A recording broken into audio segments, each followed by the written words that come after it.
Hello, welcome back to our playthrough of Exile, Escape from the Pit. Last time we finished that last dungeon, supposedly the one that Koth destroyed because they stole the scroll. Then we peeled the crystal cave, got to do that after... we had that quest for a long time, so it was great to finally complete that. And the only thing left to do now is really just head back to the Royal Gauntlet and leave Exile, so... I'm gonna go ahead and travel there, and I will see you guys once we get there.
The mist clears, and you can see you're in a small building. A fountain sparkles in the center.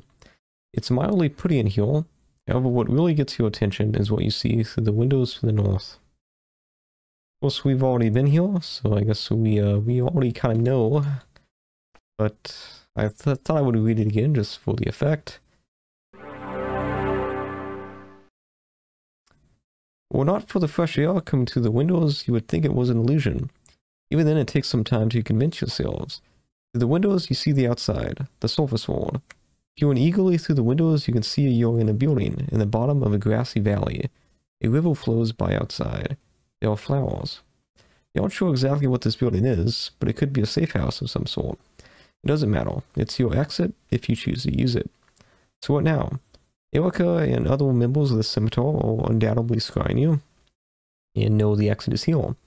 It's up to you. Will you stay down here and continue to struggle, or leave the pit and take your chances on the surface? Either way, congratulations. You have attained one of the winning conditions of Exile, finding the exit from the underworld. And before we leave and end the playthrough, I do briefly want to... That's cool, it actually shows this again, huh? We probably want to just go through the party members. So Splorky, obviously he was a fighter. He reached level 40. He had maxed out strength and dexterity, and he obviously did a lot of work. You know, his equipment for the longest time was silver gauntlets. We got those way back in like one of the earlier episodes. I don't exactly remember when. The mithril plate armor we got from Chasm of the Drake, I think. Demon Slayer, obviously we paired that through mini dungeons, And that's really all the major stuff with him. Chungus got to level 38, maxed out strength and dexterity. He specialized in pole weapons, and he was using a steel halberd with iron plate mail, and I think that's everything with him. Kodak reached level 30, bashing weapons, a little bit of alchemy that we used exactly one time. Never ended up using any of the poison points that we put into him, but that's okay. He had a shield of Klin, I guess it's called, but more importantly, he had magic chainmail. I don't remember where we got that from. I'm trying to think. It was some dungeon, but anyway. Smite we got from the giant fortress. I think it was the giant fortress. Either way, it's a pretty cool weapon. Snizzo of Snizzin reached level 26. 17 strength, 20 dexterity. He was ultra, although near the end he really mainly focused on bashing weapons. Well, not bashing weapons, but just, you know, we used him in melee quite a bit because ultra just didn't really work out for us much. He turned out to end up using the alien blade, which is a pretty unique weapon, and also the crystal shield, which is very good. If I was able to replay this game, I'd probably put the crystal shield on the frontline fighter, mainly because near the end, when you fight a lot more basilisks, it's very useful to be resistant to turning to stone. Autumn, the priest, reached level 25, max intelligence, and it's really 1 point of luck, which did come in handy actually a few times. Cloak of protection, and that's really everything there. Really, we didn't get much cool equipment for the mages. Petra of Krizan, level 30, max intelligence, 1 point of luck. She had a Gila cloak, which was kind of cool. And of course the orb of Thorniel, which we used extensively near the end of this playthrough. And yeah, we obtained all of the keys as far as I know of. And all of the brooches and the password. And yeah, that is the party that we created a long time ago, that we spent a lot of time with.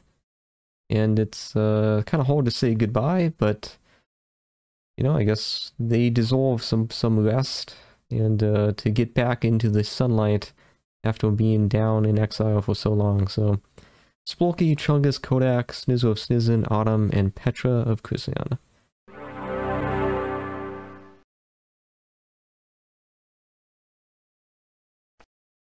You step outside and feel the sunshine on your face. You savor the wind and the smell of grass and flowers and drink from the stream of fresh water that isn't choked with minerals. It will be hard. The Empire will hunt you, and you will have to make a completely new start. But for now, none of that matters. You have the light, and the plants, and hope. Most of all, hope. It will do. The end.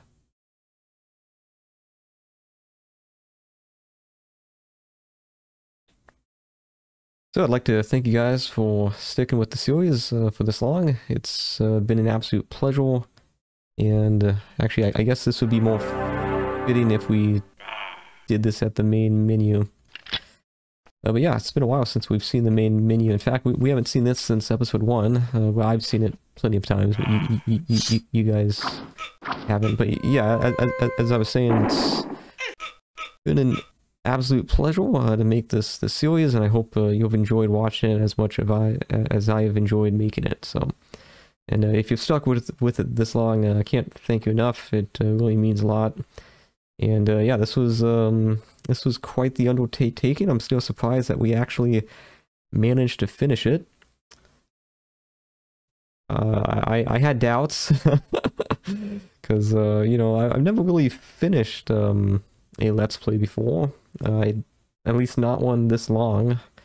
So it's quite a big step up from my previous work. So again, absolutely love this game.